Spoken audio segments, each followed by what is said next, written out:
정숙이 부랴부랴 가방을 챙긴다. 아버지 위독하대. 당신같이 가줄래? 기태는 무심하게 말한다. 오늘 마작 약속이 있잖아. 당신 혼자 다녀와.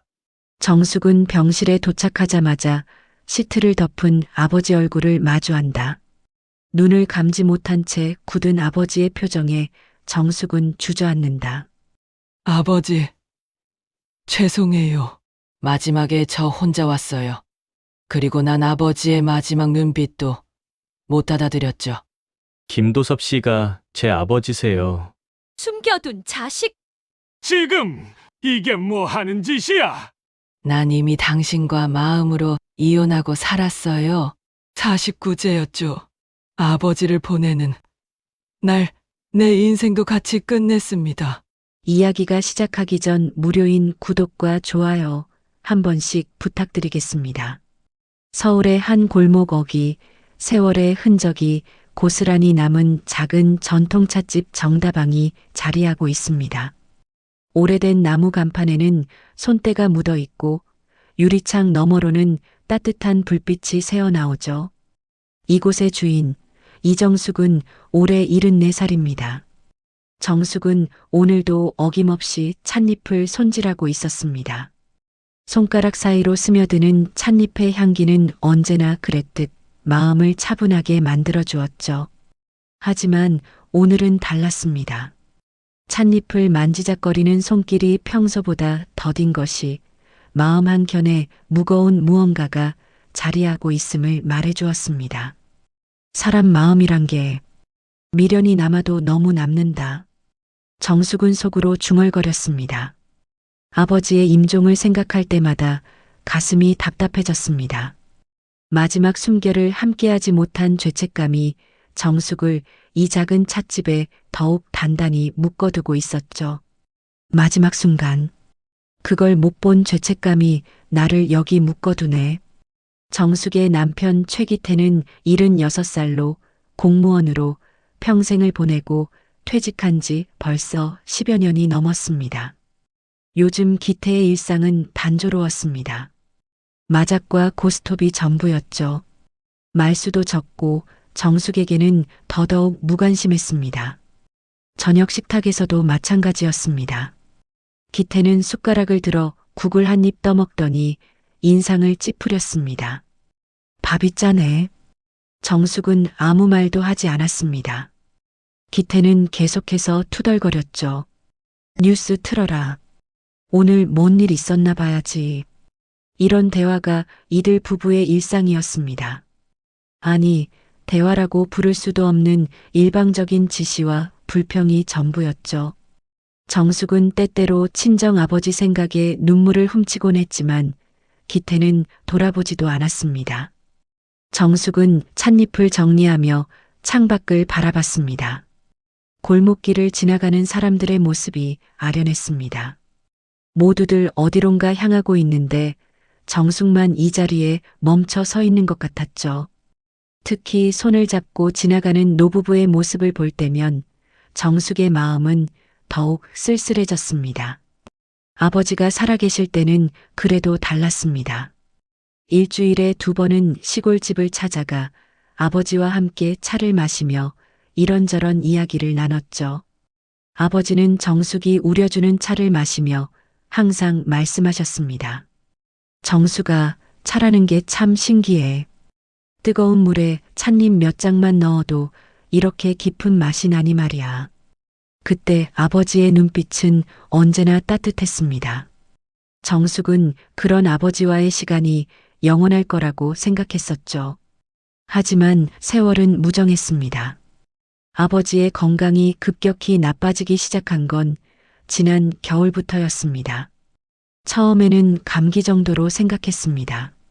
하지만 기침이 계속되고 식욕도 떨어지더니 급기야 걸음걸이까지 불안정해졌죠. 병원에서는 여러 검사를 했지만 뚜렷한 원인을 찾지 못했습니다.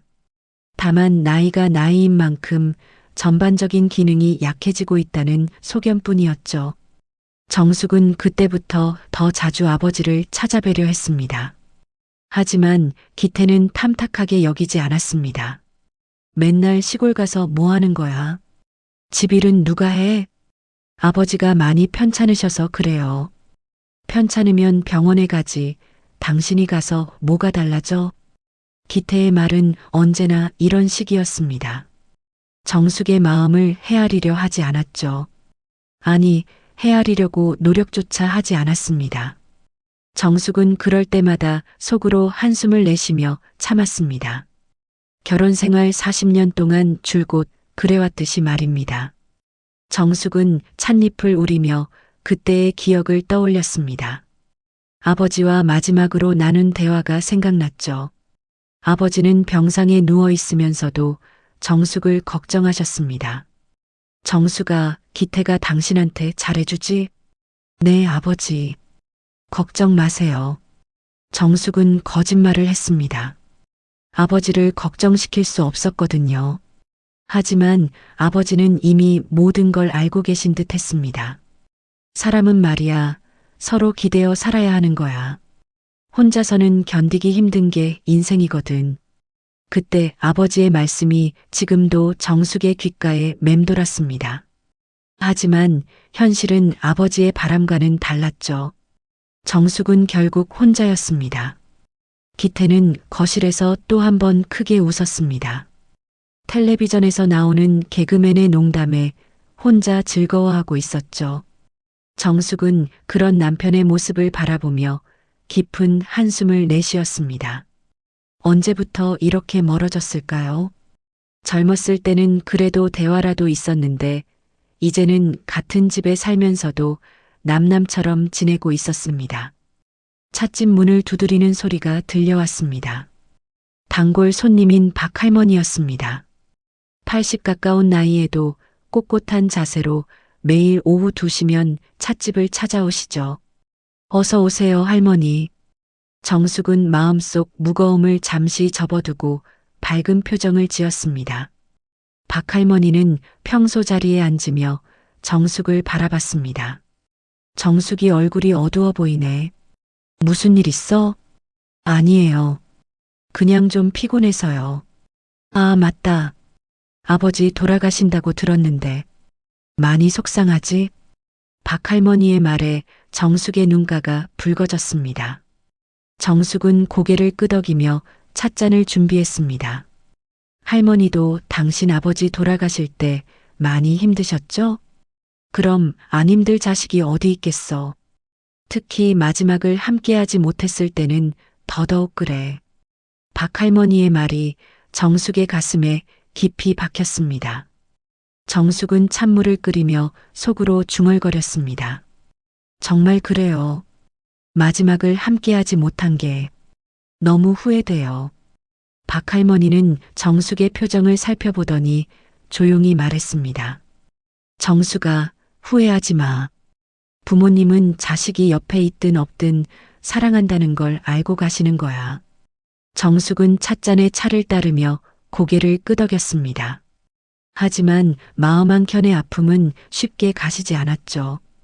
특히 그 순간에 함께하지 못한 것에 대한 미안함과 죄책감은 더욱 깊어만 갔습니다. 저녁이 되어 박할머니가 돌아가시고 정숙은 홀로 찻집을 정리했습니다. 찻잔을 닦으며 정숙은 또다시 아버지 생각에 잠겼습니다. 아버지가 좋아하셨던 국화차 향이 아직도 코끝에 맴도는 것 같았거든요. 정숙이 찻집 정리를 마치고 집으로 돌아온 저녁, 기태는 평소와 다름없이 거실에서 텔레비전을 보고 있었습니다. 정숙은 부엌에서 저녁 준비를 하며 마음을 가라앉히려 했지만 아버지 생각이 자꾸만 떠올랐습니다. 밥 드세요. 정숙의 부름에 기태가 식탁으로 왔습니다. 평소처럼 말없이 숟가락을 들고 몇 입 떠먹더니 불평이 시작됐습니다. 국이 싱겁네. 정숙은 아무 말 없이 소금을 가져다 주었습니다. 이런 무미건조한 대화가 이들 부부의 일상이었죠. 정숙이 아버지 이야기를 꺼내려고 했을 때였습니다. 갑자기 전화벨이 요란하게 울렸습니다. 저녁 시간에 걸려오는 전화는 보통 좋지 않은 소식인 경우가 많았죠. 정숙의 가슴이 순간 철렁 내려앉았습니다. 기태가 먼저 전화를 받았습니다. 여보세요? 기태의 표정이 순간 굳어졌습니다. 정숙은 불안한 마음으로 기태를 바라봤죠. 전화 너머에서 들려오는 목소리가 급하게 무언가를 설명하고 있었습니다. 기태의 얼굴이 점점 어두워지는 것을 보니 정말 안 좋은 소식임이 분명했습니다. 네, 알겠습니다. 지금 바로. 네, 그러겠습니다. 기태가 전화를 끊자마자 정숙이 다가갔습니다. 가슴이 두근거렸죠. 누구 전화였어요? 시골 병원에서 아버님 상태가 급격히 안 좋아지셨다고 해. 의식을 잃으셨대. 빨리 오라고 하네. 정숙의 얼굴이 하얗게 질렸습니다. 며칠 전까지만 해도 아버지는 그럭저럭 괜찮으셨는데 갑자기 의식을 잃다니요. 정숙은 서둘러 방으로 달려가 짐을 싸기 시작했습니다. 손이 떨려서 옷을 제대로 접을 수도 없었죠. 당신도 같이 가요. 아버지가 의식을 잃으셨다고 했잖아요. 정숙은 간절한 마음으로 기태를 바라봤습니다. 이런 위급한 순간에는 남편이 함께 있어주기를 바랐거든요. 하지만 기태는 시계를 보더니 당황스럽게 고개를 저었습니다. 아, 깜빡했네. 나는 오늘 마장 약속 있어. 중요한 약속이거든. 오늘 안 가면 다음 주까지 기다려야 하는데. 정숙은 귀를 의심했습니다. 장인어른이 의식을 잃은 위급한 상황인데 마작 이야기를 하다니요. 마작 약속이 지금 중요해요? 아버지가 위험하신데. 정숙의 목소리가 떨렸습니다. 믿을 수 없었거든요. 40년을 함께 살면서도 이런 남편의 모습은 처음 보는 것 같았습니다. 당신 혼자 가도 충분하잖아. 내가 간다고 뭐가 달라져? 어차피 의사들이 다 알아서 하는 거 아니야. 나는 카드 게임에 돈도 걸어놨고. 기태는 마치 남의 일인 것처럼 담담하게 말했습니다. 정숙은 말문이 막혔죠. 이런 순간에도 도박에만 신경 쓰는 남편의 모습에 분노와 실망감이 동시에 밀려왔습니다. 당신, 정말 나 혼자 보내게요? 정숙의 목소리에는 절망감이 섞여 있었습니다.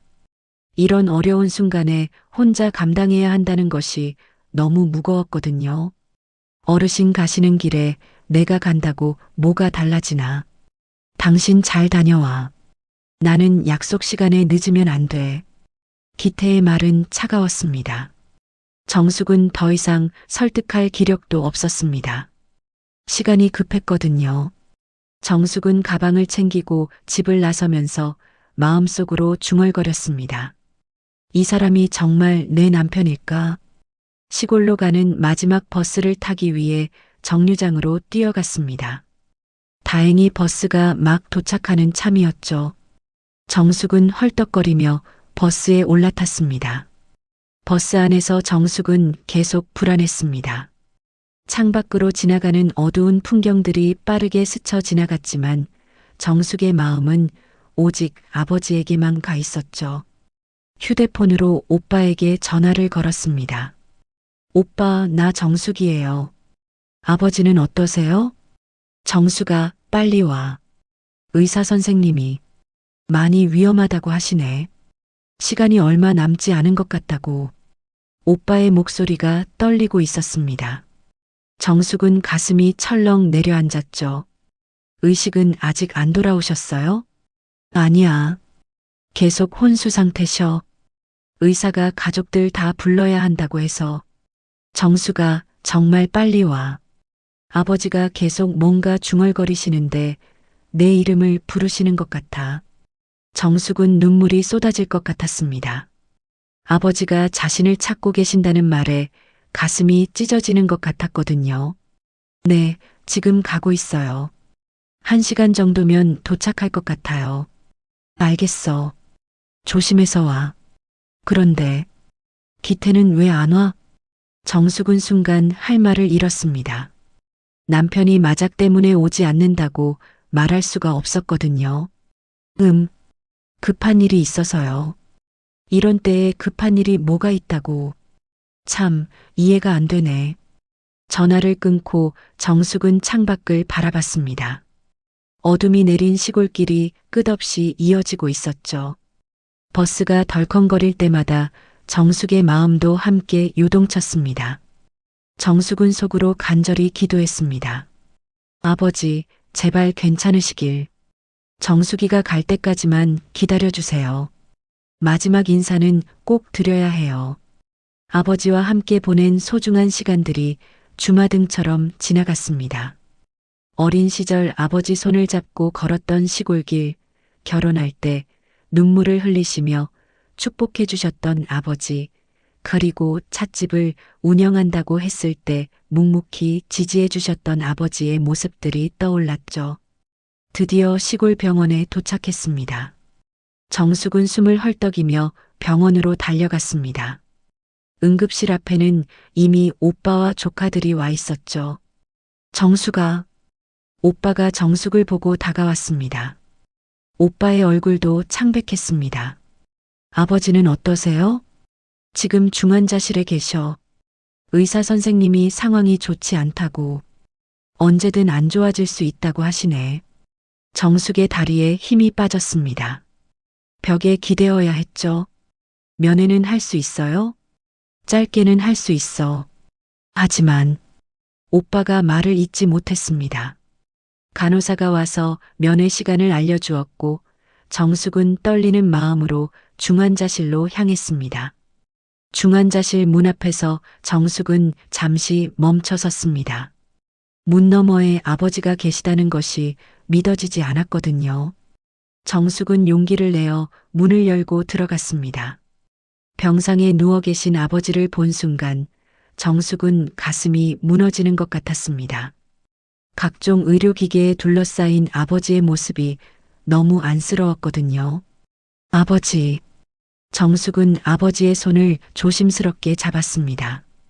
아직 따뜻했지만 평소보다 차갑게 느껴졌죠. 아버지, 정숙이 왔어요. 들리세요? 그때 기적 같은 일이 일어났습니다. 아버지의 눈꺼풀이 살짝 떨렸거든요. 아버지, 깨어나세요. 하지만 그것도 잠깐이었습니다. 곧 생명유지장치의 경고음이 울리기 시작했죠. 경고음이 울리자 간호사들이 급히 중환자실로 뛰어들어왔습니다. 정숙은 아버지 곁에서 밀려나며 불안한 마음으로 의료진들의 응급처치를 지켜봤죠. 몇 분 후 아버지의 상태가 안정되었지만 의사의 표정은 어두웠습니다. 가족분들과 마지막 시간을 보내시는 게 좋겠습니다. 의사의 말에 정숙은 온몸에 힘이 빠졌습니다. 정말 아버지와 이별할 시간이 다가온 것이었죠. 정숙은 아버지의 손을 꼭 잡고 마지막 대화를 시도했습니다. 아버지, 정숙이에요. 들리시면 손을 한 번만 꼭 잡아주세요. 하지만 아버지는 아무런 반응이 없었습니다. 그날 밤 정숙은 아버지 곁을 지키며 밤을 새웠습니다. 오빠와 조카들도 함께 있었지만 정숙은 유독 외로웠습니다. 이런 중요한 순간에 남편이 없다는 것이 더욱 서글펐거든요. 정숙은 아버지의 손을 잡으며 어린 시절 이야기들을 들려드렸습니다. 아버지, 기억하세요? 제가 어렸을 때 찻집 하고 싶다고 했을 때 처음엔 반대하셨잖아요. 그런데 나중에는 직접 찻잎까지 구해다 주셨죠. 새벽 5시 아버지가 조용히 숨을 거두셨습니다. 정숙은 아버지의 손을 꼭 잡고 마지막 인사를 올렸죠. 아버지, 편히 쉬세요. 사랑해요. 하지만 정숙의 마음 한편에는 후회가 남았습니다. 마지막에 눈을 감지 못한 채 정숙을 기다렸던 아버지의 얼굴이 깊이 각인되었거든요. 장례 준비가 시작되었습니다. 정숙은 눈물을 닦으며 장례식장으로 향했습니다. 오빠와 함께 장례 절차를 밟아가며 정숙은 기태에게 연락을 했습니다. 아버지 돌아가셨어요. 장례식장으로 와주세요. 알겠어. 나중에 갈게. 기태의 반응은 여전히 무덤덤했습니다. 마치 날씨 이야기를 하는 것 같았죠. 정숙은 더 이상 기대하지 않기로 했습니다. 장례식장에는 하나둘 조문객들이 찾아왔습니다. 아버지의 친구분들, 이웃들, 그리고 정숙의 찻집 단골 손님들까지 와주었죠. 박할머니도 오셔서 정숙의 손을 꼭 잡아주었습니다. 정숙아, 힘내라. 아버지가 하늘에서 지켜보고 계실 거야. 하지만 기태는 보이지 않았습니다. 해가 저물도록 나타나지 않았죠. 첫째 날 저녁이 되어서야 기태가 나타났습니다. 정숙이 빈소에서 문상객들을 맡고 있을 때였죠. 늦어서 미안해. 교통이 막혀서. 기태는 간단히 말하며 한쪽 구석에 앉았습니다. 하지만 정숙은 기태의 옷에서 술 냄새가 나는 것을 눈치챘죠. 정숙의 오빠와 조카들이 수군거리는 소리가 들렸습니다. 기태 형부는 진짜 너무한 거 아니야? 장인어른 돌아가셨는데 하루 늦게 오다니. 맞아. 다른 사위들은 다 어제부터 와서 도와주고 있는데. 조카가 목소리를 낮춰 말했습니다. 삼촌들은 다 어제부터 왔는데 저런 사위는 처음 봐요. 술까지 마시고 온 것 같던데. 정숙은 그런 말들을 들으며 얼굴이 화끈거렸습니다. 부끄러웠거든요. 하지만 기태는 아무렇지도 않은 듯 휴대폰만 들여다보고 있었죠. 이튿날도 마찬가지였습니다. 기태는 장례 준비에 전혀 도움이 되지 않았습니다. 꽃 주문, 음식 준비, 문상객 응대 모든 것을 정숙과 오빠 가족들이 감당해야 했죠. 기태는 오히려 밖으로 나가서 담배를 피우거나 전화통화를 하며 시간을 보냈습니다. 형부는 뭐 하고 계시는 거예요? 조카가 참다 못해 정숙에게 물었습니다. 그냥 피곤하신가 봐. 정숙은 변명을 했지만 속으로는 화가 치밀어 올랐습니다. 아버지의 장례식인데 이렇게 무관심할 수 있을까요? 장례 기간 내내 기태는 오지 않았다가 오더라도 구석에 앉아서 시간만 보냈습니다. 심지어 문상객들이 와도 제대로 인사하지 않았죠. 정숙의 오빠는 점점 화가 났습니다.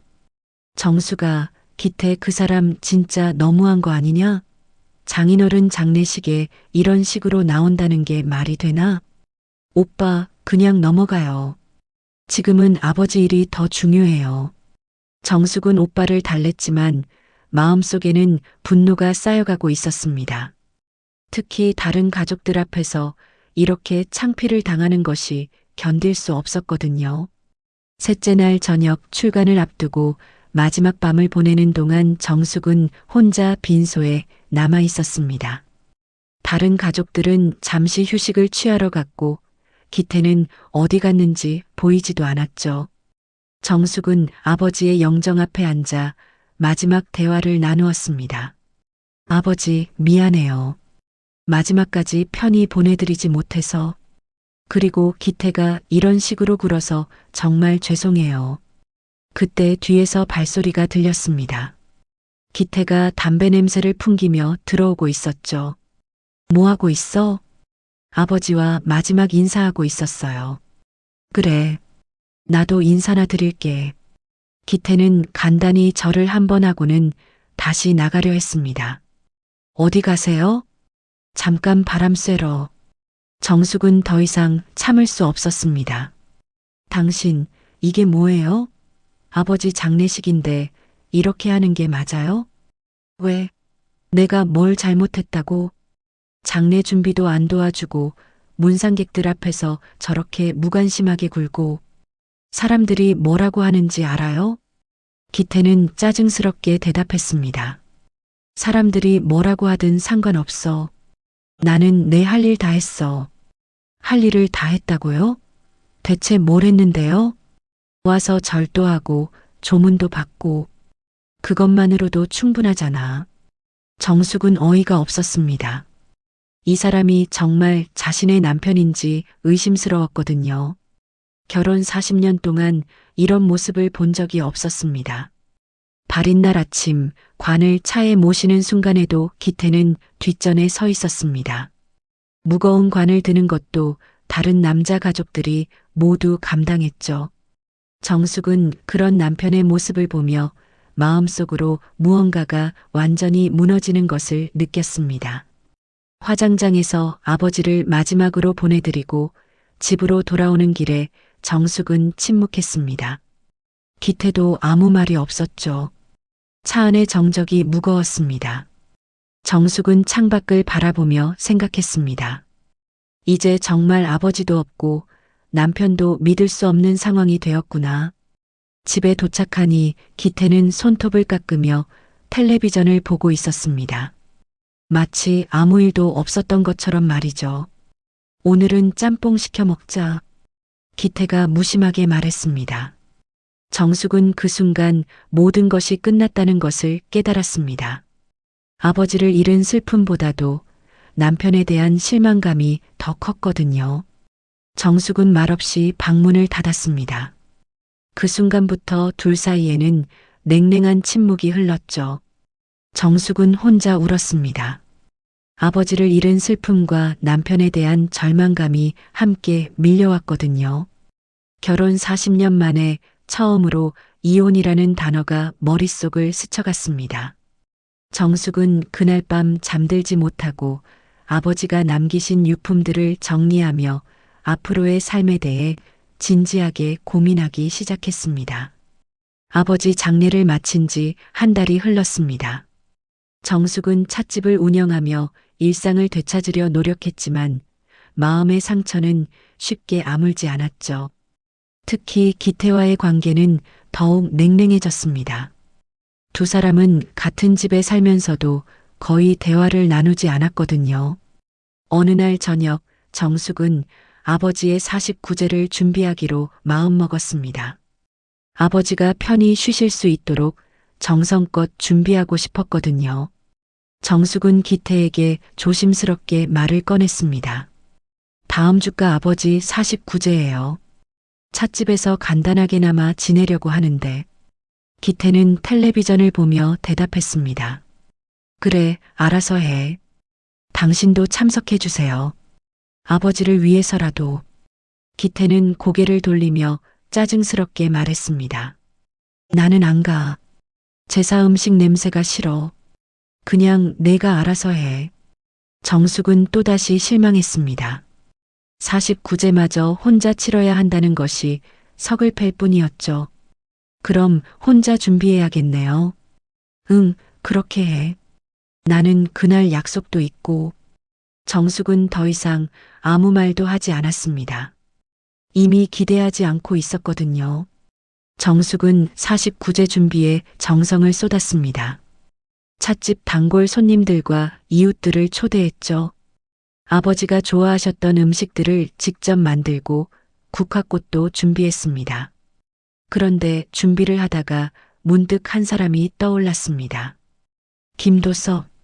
정숙의 첫사랑이자 짧은 결혼 생활 후 헤어진 전 남편이었죠. 아버지는 도섭을 무척 아끼셨습니다. 정숙과 헤어진 후에도 가끔 아버지를 찾아뵙곤 했거든요. 정숙은 고민 끝에 도섭에게도 초대장을 보내기로 했습니다. 아버지를 위한 자리니까 개인적인 감정은 접어두기로 한 것이죠. 49제 당일 정숙은 검은 한복을 차려입고 제사상을 정성스럽게 차렸습니다. 아버지의 영정사진을 모시고 향을 피웠죠.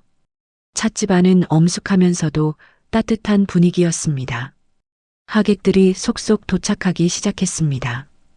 박할머니를 비롯한 단골 손님들, 이웃들, 그리고 정숙의 오빠와 조카들도 왔죠. 모두들 정성껏 음식을 가져와 상을 더욱 풍성하게 만들어 주었습니다.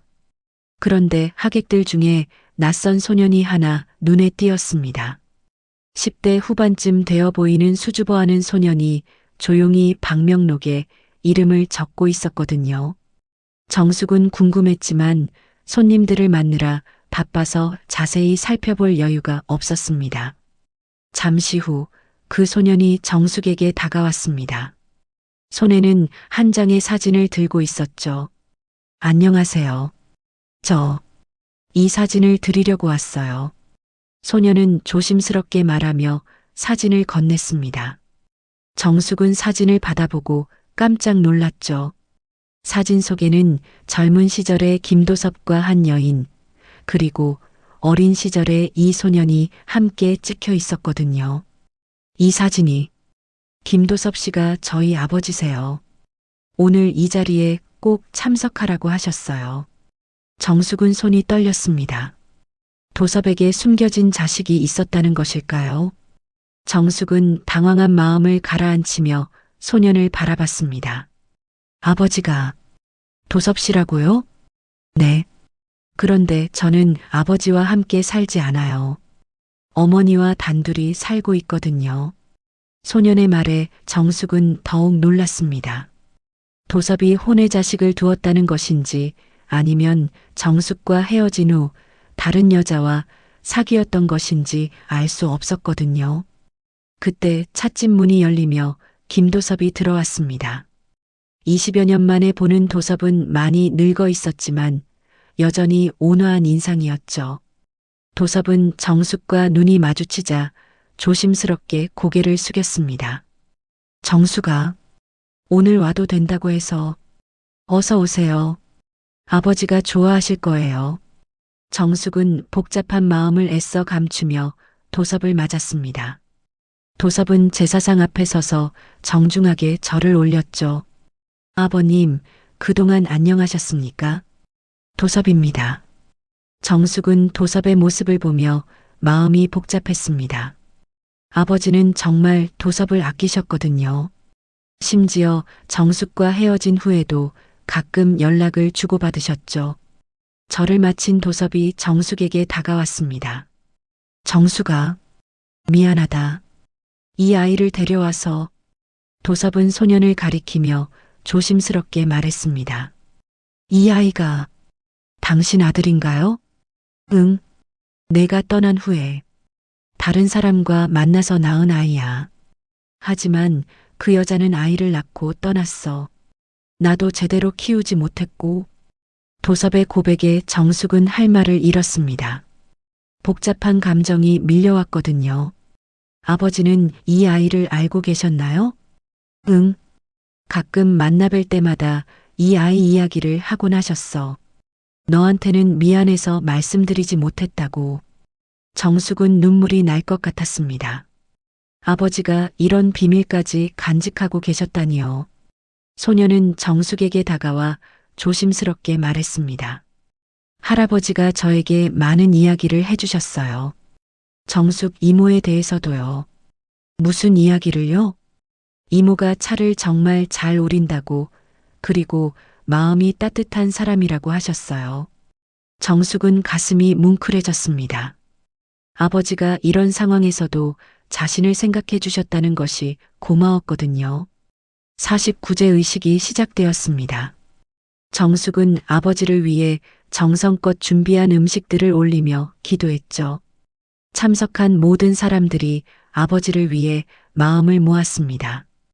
의식이 끝나고 나서 사람들은 차를 마시며 아버지에 대한 추억을 나누었습니다. 도섭도 아버지와의 추억을 들려주었죠. 아버님은 정말 지혜로우신 분이셨어요. 제가 힘들 때마다 좋은 말씀을 해주셨거든요. 정숙은 도섭의 말을 들으며 새로운 사실을 알게 되었습니다.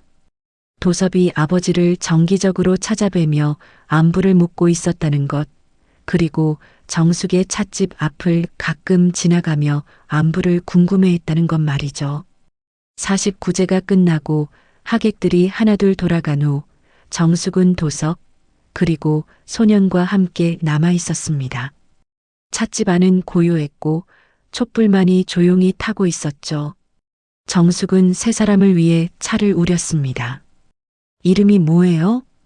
정숙이 소년에게 물었습니다. 김민준이에요. 올해 19살입니다. 민준은 수줍게 대답했습니다.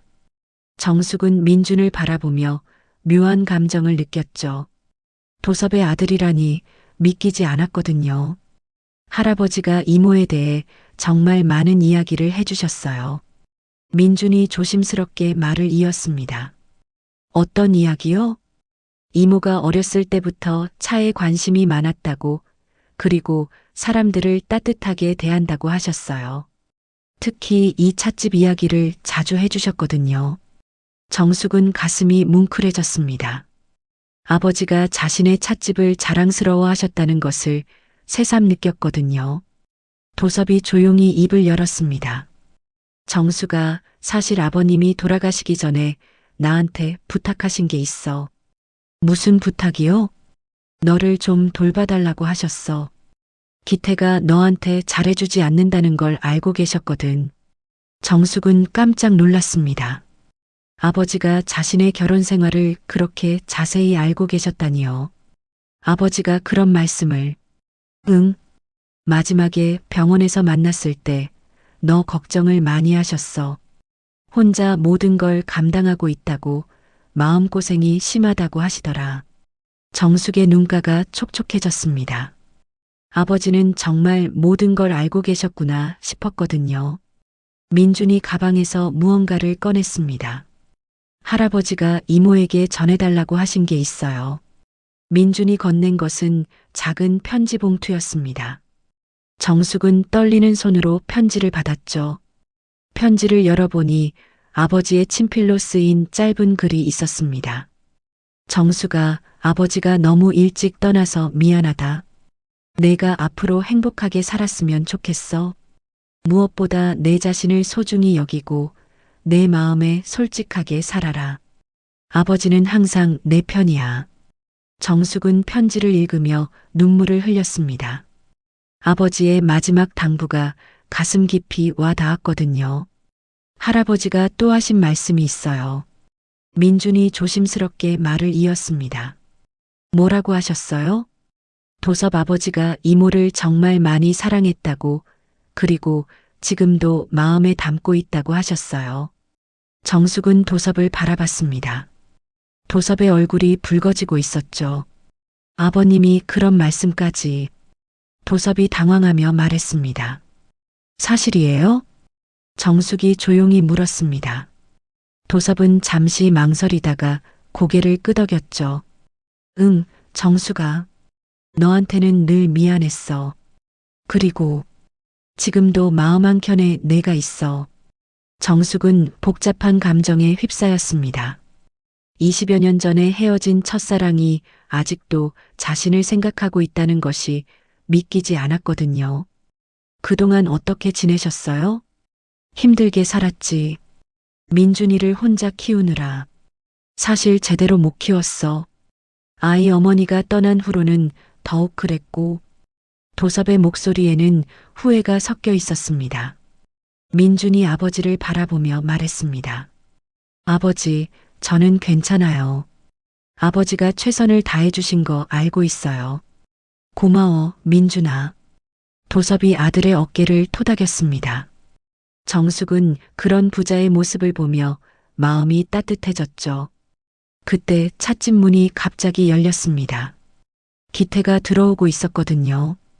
기태는 도섭과 민준을 보고 당황한 표정을 지었습니다. 여기서 뭐 하는 거야? 기태의 목소리가 차가웠습니다. 정숙은 서둘러 일어났죠. 아버지 49제를 지냈어요. 도섭 씨도 아버지를 위해 와주셨고요. 49제? 나한테 말도 안 하고? 말씀드렸잖아요. 당신이 안 간다고 했고요. 기태는 도섭을 노려보며 말했습니다. 당신은 왜 여기 있는 거야? 무슨 자격으로? 아버님을 위해서. 도섭이 조심스럽게 대답하려 했지만 기태가 말을 끊었습니다. 아버님?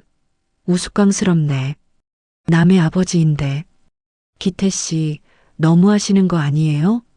정숙이 끼어들었지만 기태는 계속 화를 냈습니다. 뭐 하는 거야 이게? 49제라면서 왜 전 남편을 불러? 아버지를 아끼던 분이니까 당연히 와야죠. 당연하다고? 이상하지 않아? 전 남편이랑 차 마시고 앉아 있는 게? 기태의 말에 정숙은 화가 났습니다. 아버지의 49제라는 엄숙한 자리에서 이런 말을 하다니요. 민준이 일어서며 말했습니다. 저희가 물러날게요. 할아버지께 인사드렸으니까. 아니에요, 민준아. 앉아 있어요. 정숙이 민준을 말렸습니다. 그리고 기태를 똑바로 바라보며 말했죠. 여기는 제 찻집이에요. 제가 초대한 손님들이고요. 손님? 전 남편이 손님이야? 아버지를 위한 자리예요. 개인적인 감정은 접어두세요. 기태는 화가 난 표정으로 주변을 둘러봤습니다. 49제상이 차려져 있고 아버지의 영정사진이 모셔져 있는 것을 보고서야 조금 진정하는 것 같았죠. 하지만 여전히 못마땅한 표정이었습니다. 그럼 이제 끝났으니까 집에 가자. 아직 정리할 게 많아요. 내가 도와줄게요. 도섭이 나서며 말했습니다. 기태는 더욱 화가 났죠. 당신이 왜 도와줘? 이상하잖아. 기태 씨, 그만하세요.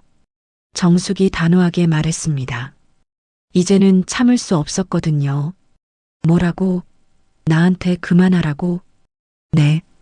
아버지 49제 자리에서 이러는 게 맞다고 생각해요? 기태와 정숙이 서로 노려보는 순간 찻집 안의 분위기는 얼어붙었습니다. 민주는 불안한 표정으로 두 사람을 바라봤고 도섭은 어쩔 줄 몰라 했죠. 정숙은 그때 깨달았습니다. 이제 더 이상 이런 식으로 살 수 없다는 것을 말입니다. 찻집 안의 차가운 침묵이 계속되었습니다. 정숙과 기태가 서로 노려보는 가운데 민주는 불안한 표정으로 아버지 도섭을 바라봤죠. 도섭은 상황을 수습하려고 일어섰습니다. 정수가, 우리가 먼저 가는 게 좋겠어. 괜한 오해를 사고 싶지 않거든. 하지만 정숙은 고개를 저었습니다. 아니에요. 아직 아버지께 마지막 인사도 못 드렸잖아요. 기태가 비웃듯 말했습니다. 마지막 인사? 그럼 언제까지 여기 있을 거야? 당신이나 먼저 가세요. 저는 정리하고 갈게요. 정숙의 말에 기태는 더욱 화가 났습니다. 정말 이상하네. 남편 놔두고 전 남편이랑 있겠다는 거야? 지금 그런 의미로 하는 말이 아니에요. 그럼 뭐야? 아무리 봐도 이상해. 기태는 계속 따지듯 말했습니다. 정숙은 참다 못해 일어섰죠. 당신이 이상해요.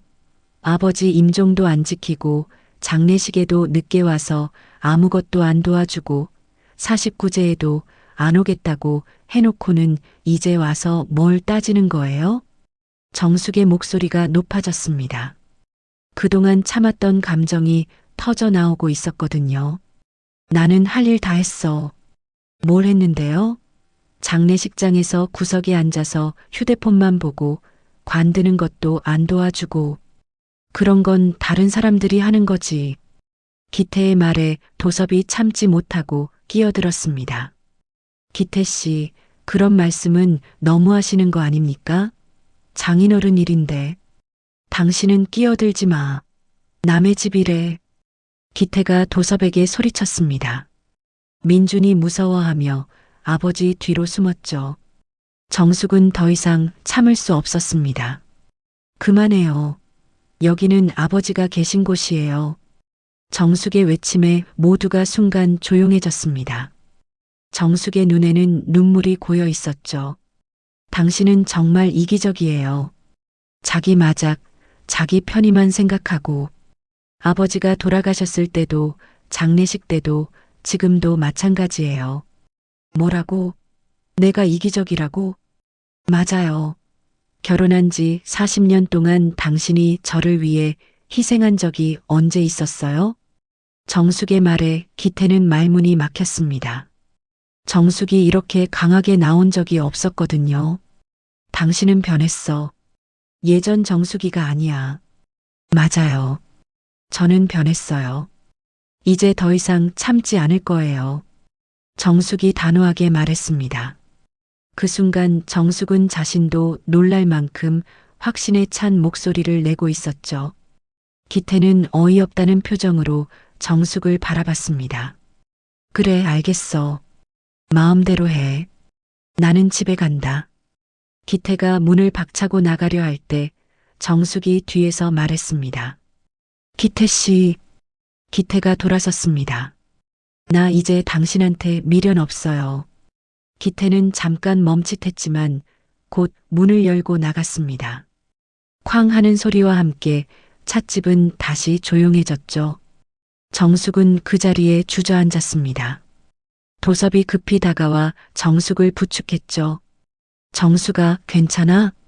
네, 괜찮아요. 하지만 정숙의 목소리는 떨리고 있었습니다. 방금 자신이 한 말이 믿기지 않았거든요. 민준이 조심스럽게 다가왔습니다. 이모, 물 한 잔 드릴까요? 고마워요, 민준아. 정숙은 민준의 배려에 마음이 따뜻해졌습니다. 이런 어린 나이에도 상황을 파악하고 배려하는 모습이 기특했거든요. 도섭이 걱정스럽게 물었습니다. 정숙아, 정말 괜찮아? 집에 들어가면 또 싸우게 될 텐데. 괜찮아요. 이미 끝난 일이에요. 정숙의 말에 도섭은 놀랐습니다. 끝났다는 게 무슨 뜻이야? 제 마음이 끝났다는 뜻이에요. 더 이상 그 사람과 부부로 살아갈 이유를 찾을 수 없어요. 정숙은 조용하지만 단호하게 말했습니다.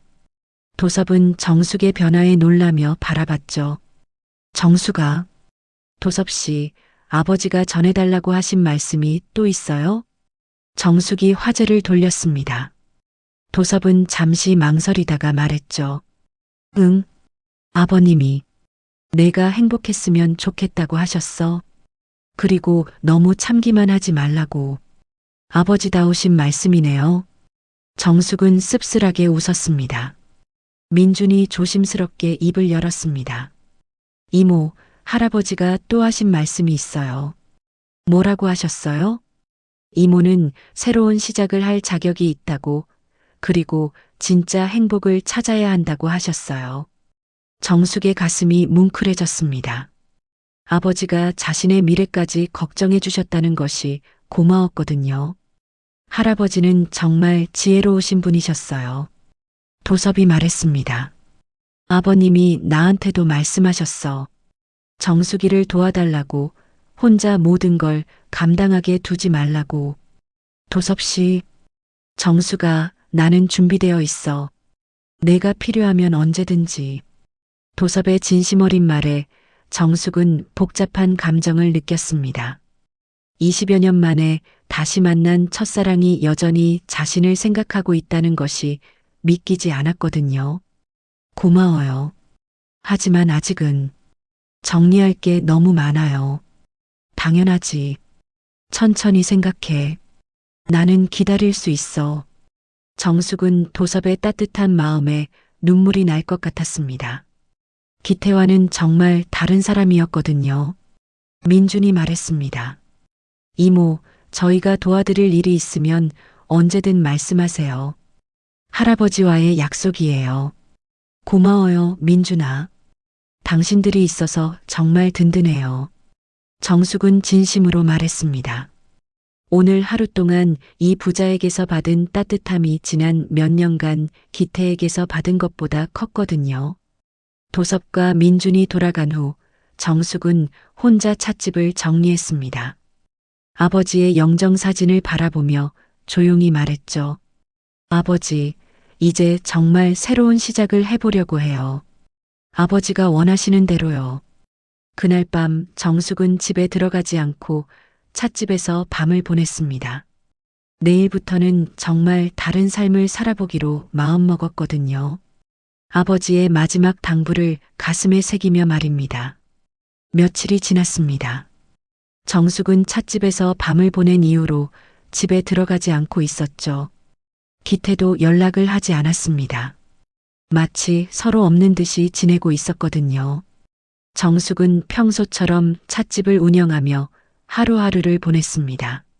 하지만 마음 한편으로는 앞으로의 삶에 대한 고민이 깊어져 갔죠. 도섭과 민주는 가끔 찻집을 찾아와 안부를 물었고 정숙에게는 큰 위로가 되었습니다. 어느 날 저녁 정숙이 찻집 문을 닫으려고 준비하고 있을 때였습니다. 갑자기 문이 열리며 기태가 들어왔죠. 정숙은 놀라며 기태를 바라봤습니다. 왜 여기 있어? 집에 안 들어오고. 기태의 목소리는 평소와 달리 조심스러웠습니다. 정숙은 찻잔을 정리하며 대답했죠. 여기가 편해서요. 집이 있는데 왜 여기서 지내? 이상하잖아. 정숙은 기태를 똑바로 바라봤습니다. 당신한테는 이상할 수도 있겠네요. 기태는 정숙의 차가운 반응에 당황했습니다. 며칠 전의 일이 생각났거든요. 그때 일은 내가 좀 화가 나서 그랬어. 화가 나서요? 응. 갑자기 전 남편이 나타나니까 기분이 안 좋았지. 정숙은 씁쓸하게 웃었습니다. 그래서 아버지 49제 자리에서 그런 식으로 행동하신 거예요? 아, 그것도 미안해. 기태가 어색하게 사과했습니다. 하지만 정숙의 표정은 변하지 않았죠. 이제 집에 가자. 밥도 안 해주고. 불편해. 정숙은 기태의 말을 들으며 허탈했습니다. 사과는 형식적이고 결국 자신의 불편함 때문에 온 것이었거든요. 저는 안 갈 거예요. 왜? 아직도 화났어? 화가 아니에요. 이제 당신과 함께 살고 싶지 않아요. 정숙의 단호한 말에 기태는 깜짝 놀랐습니다. 뭐라고? 갑자기 무슨 소리야? 갑자기가 아니에요. 오랫동안 생각해왔던 거예요.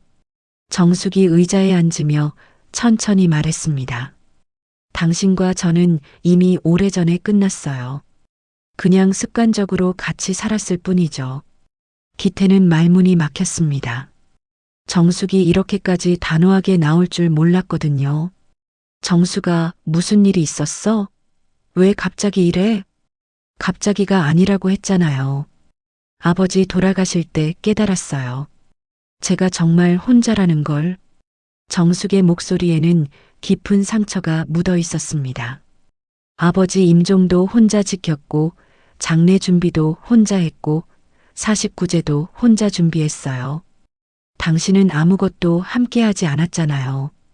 기태는 변명하려 했습니다. 그건 내가 바빠서. 바빠서요? 마작이 바쁜 일이에요? 정숙의 날카로운 지적에 기태는 할 말을 잃었습니다. 당신은 40년 동안 저를 진짜 아내로 여긴 적이 없어요. 그냥 집안일 해주는 사람 정도로만 생각했죠. 그런 게 아니야. 그럼 뭐예요? 제가 아플 때 병원에 데려가 준 적 있어요? 제 생일을 챙겨준 적 있어요? 제 이야기를 들어준 적이라도 있어요? 정숙의 연속된 질문에 기태는 대답할 수 없었습니다. 사실이었거든요. 그때 찻집 문이 또 열렸습니다. 도섭과 민준이 들어오고 있었죠. 도섭은 기태를 보고 잠시 멈칫했습니다. 아, 미안해. 다른 손님이 있는 줄 몰랐어. 기태는 도섭을 보자 다시 화가 났습니다. 또 왔네. 매일 오는 거야? 가끔 들러서 안부를 묻는 거예요. 도섭이 차분하게 대답했습니다. 민주는 불안한 표정으로 두 사람을 바라봤죠. 안부를 묻는다고? 남의 아내한테? 기태의 말에 정숙이 끼어들었습니다. 남의 아내요? 당신이 아내로 대한 적이나 있어요? 뭐라고? 도섭 씨가 며칠 동안 저에게 보여준 관심과 배려가 당신이 40년 동안 보여준 것보다 많아요. 정숙의 말에 기태는 당황했습니다. 그게 무슨 뜻이야? 문자 그대로예요. 도섭 씨는 제 이야기를 들어주고 제 마음을 헤아려주고 위로해 주었어요. 당신은 언제 그런 적이 있었나요? 도섭이 조심스럽게 말했습니다. 정수가 내가 괜한 오해를 만든 것 같네. 우리가 나갈게. 하지만 정숙은 고개를 저었습니다. 아니에요. 이제 분명히 해야겠어요. 정숙이 기태를 똑바로 바라보며 말했습니다. 기태 씨, 이제 정말 끝내요. 이혼해요. 기태는 귀를 의심했습니다. 이혼? 갑자기 무슨 이혼 소리야? 갑자기가 아니에요. 저는 이미 마음으로는 당신과 이혼한 상태예요. 정숙의 단호한 말에 기태는 당황했습니다. 정수가 진정해. 화가 났으면 말해. 내가 고칠게. 이제 늦었어요. 저는 제 인생을 찾고 싶어요. 정숙이 일어서며 말했습니다. 당신 없이 살아보고 싶어요. 제가 정말 원하는 게 뭔지 찾아보고 싶고요. 기태는 믿을 수 없다는 표정이었습니다. 40년을 함께 살았는데 이제 와서 그 40년이 행복했나요? 당신은 행복했을지 모르지만 저는 아니었어요. 정숙의 말에 기태는 할 말을 잃었습니다. 도섭이 조용히 말했습니다. 기태 씨, 정숙이의 마음을 이해해 주세요. 당신이 뭔데 끼어들어? 친구로서 하는 말이에요. 정숙이는 그동안 너무 많이 참았어요. 민준도 용기를 내어 말했습니다. 아저씨, 이모가 정말 힘들어 하세요. 할아버지도 걱정하셨어요. 기태는 어린 민준의 말에도 할 말이 없었습니다. 정숙이 마지막으로 말했습니다. 기태 씨, 서로를 위해서라도 이제 끝내요. 당신도 진짜 행복을 찾으세요. 기태는 한동안 말없이 서 있다가 결국 문을 열고 나갔습니다. 이번에는 문을 세게 닫지 않았죠. 정숙은 그 자리에 주저앉았습니다. 드디어 마음속에 있던 말을 다 한 것 같았거든요. 도섭이 다가와 정숙의 어깨에 손을 올렸습니다. 정숙아, 정말 괜찮아? 네, 이제 정말 괜찮아요. 정숙은 처음으로 환한 미소를 지었습니다. 그로부터 석 달이 지났습니다. 정숙은 이혼 절차를 마쳤고 새로운 삶을 시작했죠. 기태는 처음에는 완강히 반대했지만 결국 정숙의 의지를 꺾을 수 없었습니다. 찻집은 정숙의 몫으로 남았고 기태는 작은 아파트로 이사를 갔습니다. 정숙은 찻집을 새롭게 단장했습니다. 오래된 간판을 떼어내고 다시 피는 잎이라는 새로운 간판을 달았죠. 인테리어도 바꿨습니다.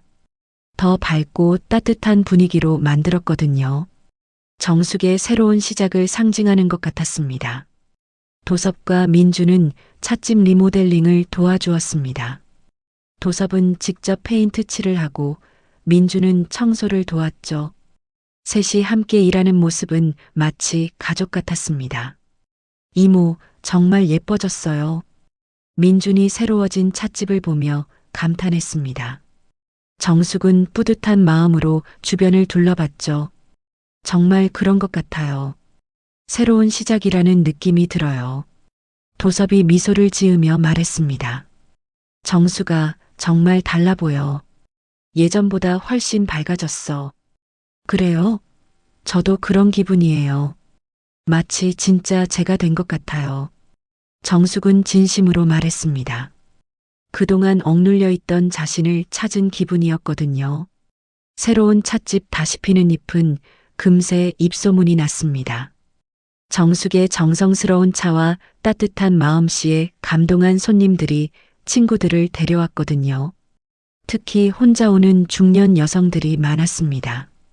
어느 날 50대 여성이 찻집에 들어왔습니다. 표정이 어두워 보였죠. 어서 오세요. 무엇을 드릴까요? 정숙이 따뜻하게 인사했습니다. 아무거나. 마음이 편해지는 차로 주세요. 여성의 목소리에는 깊은 슬픔이 묻어 있었습니다. 정숙은 특별히 정성을 들여 차를 우렸죠. 이거 드셔보세요. 마음을 안정시켜주는 효과가 있어요. 정숙이 차를 내오며 조심스럽게 말했습니다. 혹시 무슨 일이라도 있으시면 저한테 말씀해 보세요. 들어드릴 수 있어요. 여성은 잠시 망설이다가 입을 열었습니다. 사실 남편과 헤어지려고 해요. 더 이상 함께 살 수가 없어서요. 정숙은 그 말을 듣고 마음이 아팠습니다. 자신과 비슷한 상황이었거든요. 많이 힘드시겠어요. 네. 그런데 용기가 안 나네요. 나이도 있고 앞으로 혼자 살 수 있을지 걱정되고 정숙은 여성의 손을 가만히 잡았습니다. 저도 얼마 전에 이혼했어요. 40년 결혼 생활을 정리했죠. 여성이 놀란 표정으로 정숙을 바라봤습니다. 정말요? 어떻게 용기를 내셨어요? 처음에는 무서웠어요. 하지만 제 자신을 위해 살아야겠다는 생각이 들었거든요. 정숙이 진심을 담아 말했습니다. 지금은 어떠세요? 행복해요. 정말로요. 처음으로 제가 원하는 대로 살고 있어요. 여성의 눈에 희망의 빛이 보였습니다. 저도 용기를 낼 수 있을까요? 물론이에요. 당신도 행복할 자격이 있어요. 그날 이후로 그 여성은 단골이 되었습니다. 그리고 결국 용기를 내어 새로운 삶을 시작했죠. 정숙의 찻집은 이런 사람들에게 위로와 용기를 주는 곳이 되었습니다. 민주는 주말마다 찻집을 도와주었습니다. 처음에는 어색했지만 이제는 정숙과 정말 가족 같은 사이가 되었죠. 이모, 오늘 새로운 차 들어왔어요? 응, 민준아. 내가 좋아할 것 같은 향긋한 차야. 우와, 정말 좋은 향이에요. 민준의 밝은 모습을 보며 정숙은 흐뭇했습니다. 자신에게도 이런 가족이 생긴 것 같았거든요. 도섭은 정숙에게 조심스럽게 마음을 표현하기 시작했습니다. 정숙아, 나 너한테 할 말이 있어. 어느 날 저녁 손님들이 모두 돌아간 후 도섭이 말했습니다. 무슨 말이에요? 이제 너도 새로운 시작을 했으니까 우리도 새로운 시작을 해볼까? 정숙은 도섭의 말을 알아들었습니다. 하지만 아직은 조심스러웠죠. 도섭 씨, 고마워요. 하지만 아직은 저 혼자 살아보고 싶어요. 알아. 급하지 않아. 나는 기다릴 수 있어. 도섭의 이해에 정숙은 고마웠습니다. 하지만 옆에서 지켜봐 주시는 것만으로도 힘이 돼요. 그럼 됐어. 나는 그것만으로도 충분해. 어느 날 정숙은 아버지 산소를 찾았습니다. 새로운 삶에 대해 이야기하고 싶었거든요.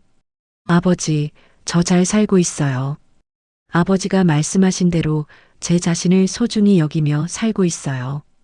바람이 불며 나뭇잎들이 살랑거렸습니다. 마치 아버지가 대답하시는 것 같았죠.